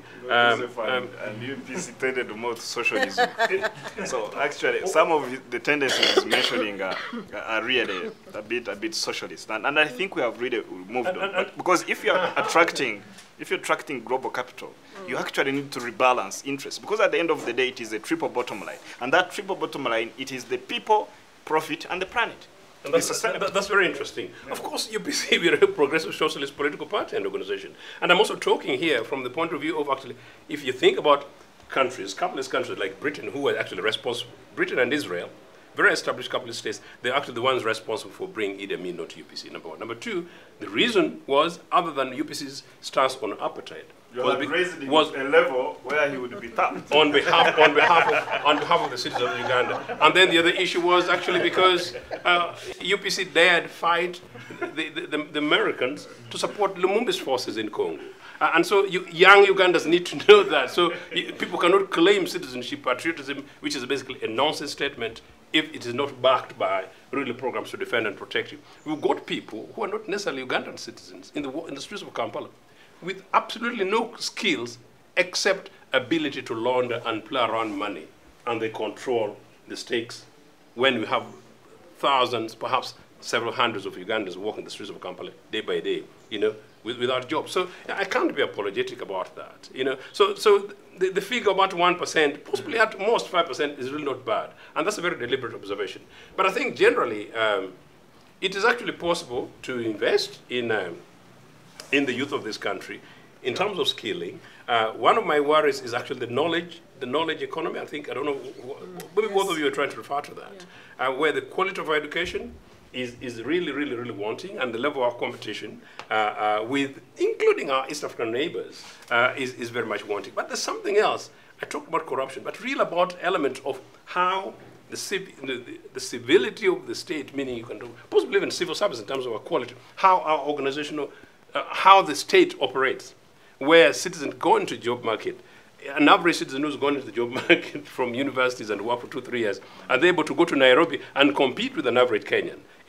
Those are the kind of things that to me generally quite worries me, beyond the fact that actually we need to invest substantially in our knowledge economy. Getting to Sarah, you of course engage with the young people so much. Yes, you think this unemployment question could be the reason they could be stepping out onto but many protest. No. support other parties. Yes, I think Young people, we have been promoting active citizenry. NRM got more. Have you looked at the numbers? Yes, yeah, we've been promoting active citizenry, especially within young people and constitutionalism. Because we think that the best way to nurture constitutionalism in this country, it should emerge with a new generation that is coming fresh into leadership, into the economy, and the rest of the things. But away from that, last night I was listening to, Biden's infrastructure plan that is being opposed by also members of his party as well as some Republican members. And the contestation is on inclusion of money to, to purchase data and ensure there is faster, free internet for everybody, and classifying it as infrastructure. When especially the Republicans are looking at the traditional infrastructure of roads, bridges, railway, this country has invested in infrastructure. No, internet is infrastructure, yes. Yes, but that's a debate in the US. So I was referring to that contestation which I watched last night. So this country has been trying to shift to infrastructure development. I think for the last 5 years, the president didn't mention, even in his, Chisanja Hakuna Mchezo, re-establishment of Uganda Airlines and because everywhere you see a new road, there is an internet cable. Let me come. That infrastructure is not yet appreciated. Yes. Because I know even here in Kampala we can't access the hotspot, so that might be empty talk. I don't know whether you access it. So and we on live internet-based TV. How many countries do that? So the question is that if I want to borrow from the US, is that we should diversify our investment in infrastructure. I know Honorable Tumwebas as the Minister of Kampala, they call it Kampala Capital City something, authority. I don't know whether he's a Minister of, C.E.O. or whatever. He launched free internet in Kampala. But I don't know how many people are able to access that. And I don't know whether it is working or not. I can't use mine, which Point I of buy. information. Yeah, are you able to use it? That's what I'm interested in. Point of information. Okay.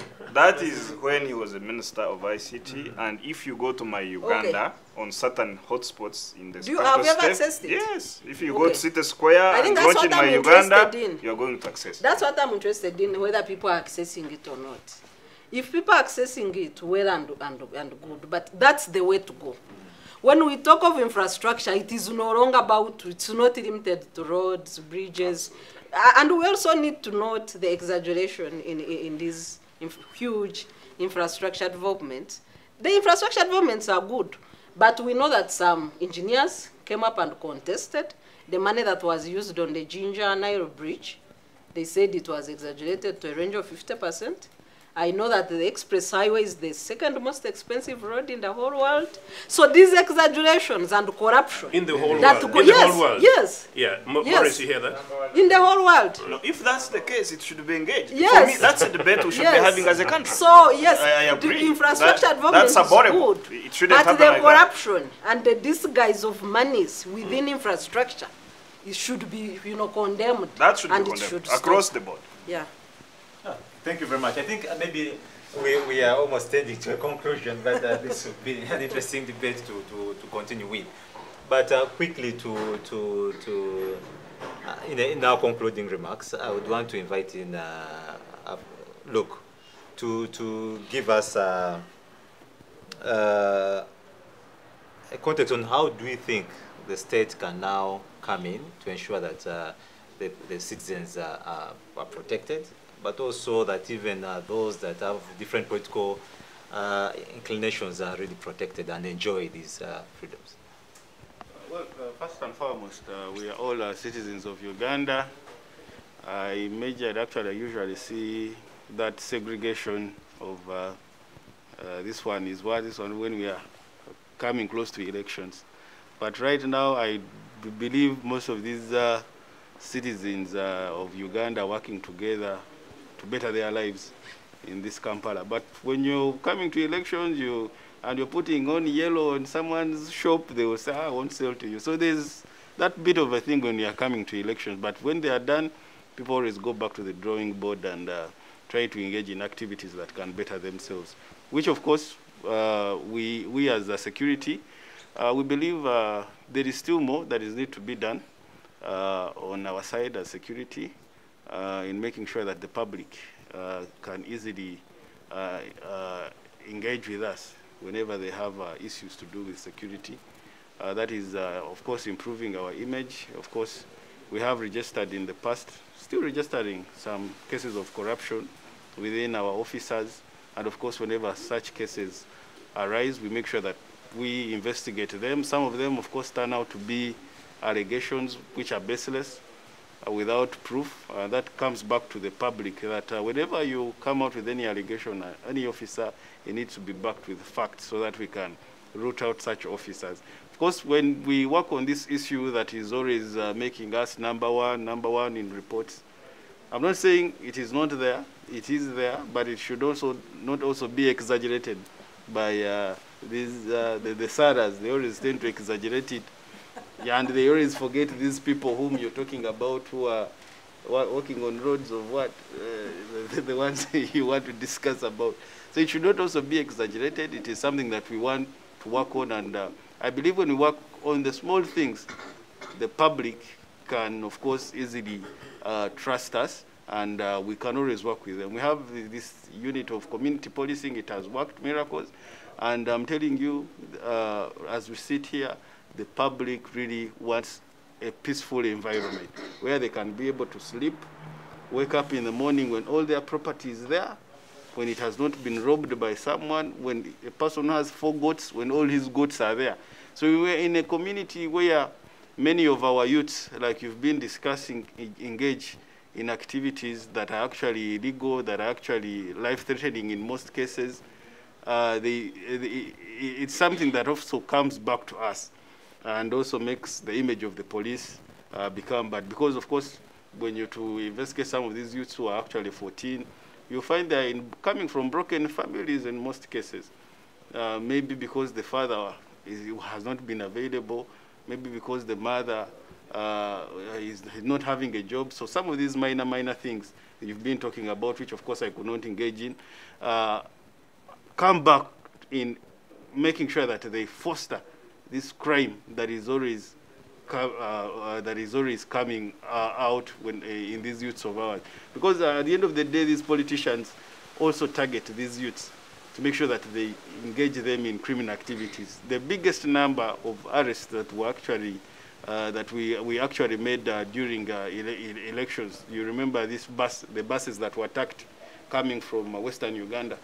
We arrested over 60, but the biggest percentage were youths, throwing bottles at buses, throwing nails at buses, because they were not satisfied with what had come from the election. So I think some of these small things, having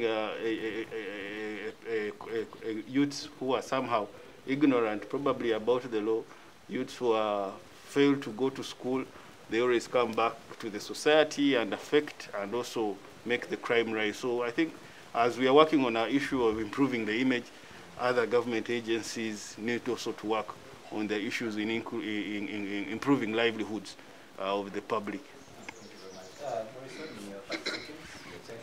Yeah, I think my 30 seconds is that this is our country. We have one country that we all love. So in spite of elections and other contestations, we should always embrace this idea that we want a Uganda, that this is a country under God, a country that succeeds. And for the security services and law and order, it is important, I think, in my view, to focus more on intelligence in order to avoid reactive tendencies that happen. I know they usually operate classified budgets, but it would be interesting to look at their budgets and see what goes into equipment and operations vis-a-vis what goes into intelligence. And if there was more, I believe if there is more going into intelligence, into the training, into civil military relations, I think we can have improved and coordinated security operations that are largely for the people. And then we move forward to perfect this democracy. Sarah? Excuse me. To me, I think like the topic of the day, the duty of the state to protect. All security agencies in this country, I think in Article 209, 2012, 2029, Article 1 on sovereignty and supremacy of the people, all rotate around the people being central. You cannot have a nation that does not have citizens. It will not qualify to be a nation. And the duty of state organs is to protect citizens. We have enough laws in this country. We have a very well-established criminal justice system. Every crime under earth is coded in our law books, whether it is terrorism, whether it is treason, whether it is whatever. So the excuse, the lame excuse of security agencies conducting abductions, torture, extrajudicial killings, that they are curbing insurgents, does not hold water. Does not hold water. These are crimes against humanity. And any citizen of the world can take on the security officers in Uganda conducting these crimes against humanity. If citizens have committed a crime, arrest them, deal with them in accordance with the laws. The argument from our side as human rights defenders is not to protect criminals.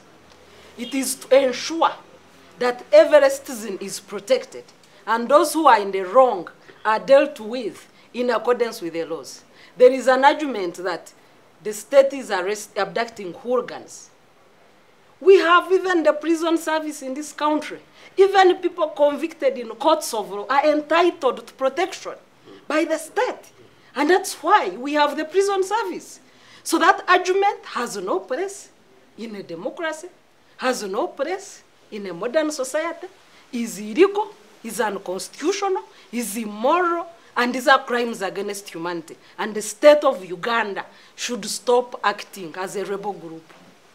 Thank you very much. Josephine, your 30 seconds. Yes, it is very clear that, as I said from the beginning, that the role of the state is basically to protect the basic rights and freedoms and property of a citizen. And any responsible state should basically be able to do that. And that's all we're asking, and that's all UPs will provide for in the future. But that's not the point. The point is this, that Ugandans also need to know, and I noticed this from certain very politicized guys in the security services when they come onto cameras. They present it as if their jobs are to do privilege to Ugandans. No. What security services do to Ugandans is a job, and they're paid to do so. And if they don't want to do so, they should resign and go and look after courts. They can go and ask Museveni for a car, and they'll give them, and then they rare them. The lives and properties of the people of Uganda is the #1 priority. But number two, I want to say this to my good friend, brother Luke. It was really nice meeting you, to the police services. I think basically tell your bosses that we support them and will continue supporting them.